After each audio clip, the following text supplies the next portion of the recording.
আসসালামু আলাইকুম।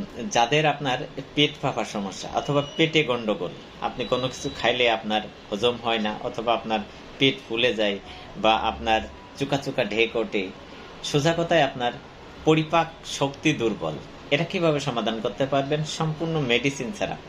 আজকের ভিডিওর মাধ্যমে সেই রেসিপিটা আপনাদের সাথে শেয়ার করব। সবার কাছে একটা রিকোয়েস্ট, ভিডিওটা শেয়ার করে দিবেন যত অন্য কেউ দেখে উপকৃত হতে পারে। আর যারা নতুন, অবশ্যই পেজটা ফলো দিয়ে সাথে থাকবেন, তাহলে এরকমের নতুন নতুন ভিডিও খুব সহজে আপনারা পেয়ে যাবেন। এটার জন্য যে সকল উপাদান, প্রত্যেকটা উপাদানই আপনি আপনার বাসা থেকে পেয়ে যাবেন অথবা আপনার হাতের কাছেই পেয়ে যাবেন। 1 চামচ আপনার কাঁচা পেঁয়াজের রস নিতে হবে, 2 চামচ পুদিনা পাতার রস, 1 চামচ আদার রস। 3টা উপাদান একত্রে মিক্স করে একটানা 2 দিন সেবন করবেন, সকালে একবার রাত্রে একবার। 2 দিনের ভিতর দেখবেন আপনার পরিপাক শক্তি দুর্বল সেটা সেরে যাবে, আপনার বদহজম, আপনার গ্যাস্ট্রিকের সমস্যা, আপনার পেটে আপনার বুটবুট করে ডাক দেয়, সব আপনার ক্লিয়ার হয়ে যাবে।